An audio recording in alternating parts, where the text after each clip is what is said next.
The Lord be with you. Reading from the Holy Gospel according to Matthew.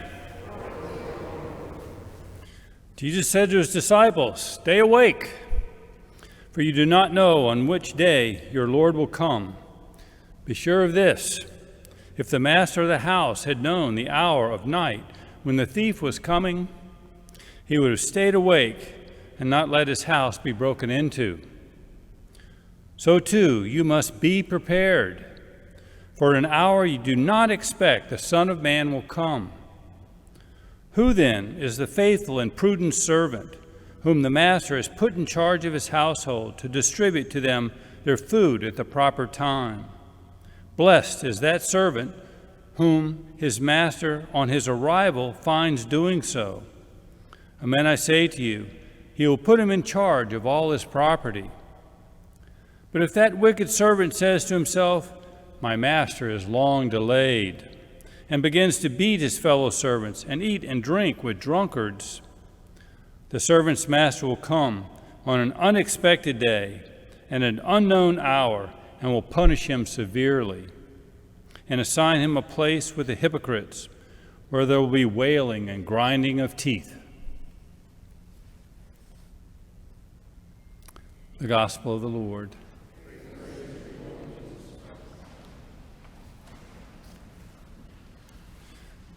When I was about 5 years old, my parents had a party in the house. So at the time there was four of us, four boys. The oldest was 6, maybe 7, the youngest about 3, all about a year and a half apart.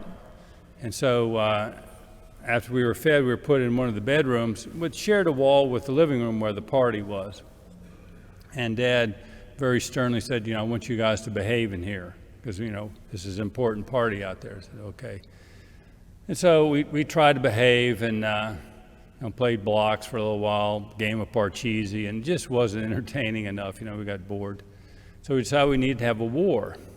And so we divided into two sides and used the beds as our forts, and put socks and soft things back there so that we could pop up from behind the bed and zing a sock at each other and then pop back down. And it just wasn't exciting enough. So we got some shoes because, it got hit with a sock. It didn't mean anything. So then the shoes started flying back and forth. And then the youngest, Kevin, got hit in the face with a shoe and started screaming. There was no consoling him. So Dad comes into the room. He sees everything completely a mess. And Dad was not happy. He said, "Okay, I want you guys to clean this up. I'll be back in 5 minutes. So we came back in 5 minutes. We had it all straightened up. And he says, "Okay, listen, don't make me come back here again. It will not be good." And so we listened to him, and he walked out, and we got bored again. We figured out the problem was we didn't have the beds right. If we could take the mattresses and stand them on the sides, then they'd catch most of the shoes and stuff, and they wouldn't go banging against the wall and stuff. And the little baby would be, he couldn't stick up above there, shouldn't get hit. So that was our mistake. So we started another war again.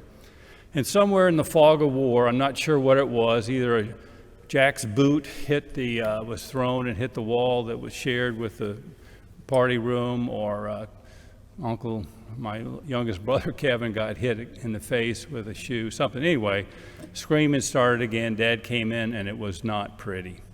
And we were punished severely. And the lesson for that was we were not ready for the second coming, second coming of Dad into the room. And that's what today's readings are about, Jesus' second coming. And our reading in the gospel is from Matthew chapter 24, and it's all the eschatological discourse. In other words, he's talking about the end times. And Jesus says that Jerusalem will be destroyed. And he talks about all these signs that we'll see when we know that the end times are coming. And then he gives two parables, which we heard this morning. And the one parable is the thief coming in the night. We have to be ready for this thief that's coming in the night, so that he doesn't come, we can stop him. And of course, it's like the second coming. You have to be ready for the second coming, vigilant, ready. And then the other parable, the second one, was about this master who goes on a journey, and he leaves his steward in charge, and then he returns unexpectedly.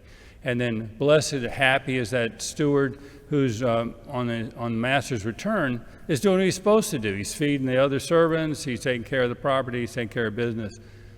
But woe to that servant who, when the master returns unexpectedly, is not doing his job.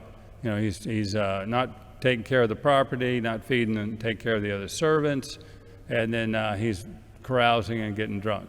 And it says, woe to that guy, because it'll be bad for him, because he's be kicked out and dealt with harshly. And again, the point there is be ready for the second coming. That's where that's all leading to. And then our first reading from St. Paul's letter to the Thessalonians are doing exactly that. They are ready. They're following the faith. They're loving each other. They're caring for each other. They're doing what they're supposed to be doing, waiting for the second coming. And of course, Paul thought it was going to happen during his lifetime. So he's preached with a urgency, be ready for this second coming. And so the story is that it was Paul's second missionary journey, and he's going through that part of Greece where there's Thessalonica, and then it goes south from there. And he was being pursued by a bunch of Jews that were against him, what he was doing. And so he's only in Thessalonica for like a couple of weeks. And so he doesn't have a chance to fully educate or teach the Thessalonians about the faith before he has to flee for his life. And so he goes to Athens and Corinth. But he worries about them.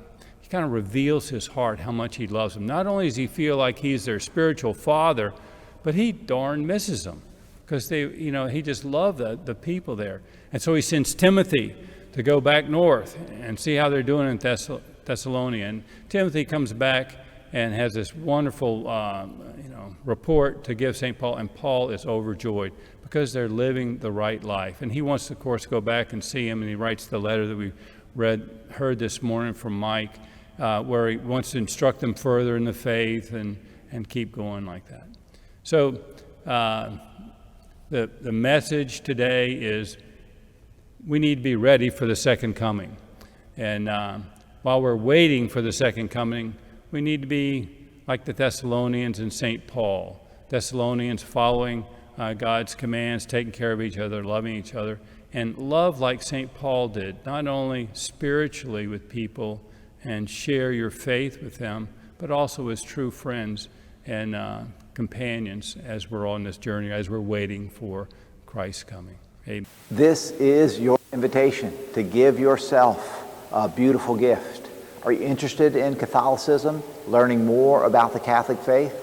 We have a process here at Our Lady of the Gulf to teach, to grow in faith, and we want you to join.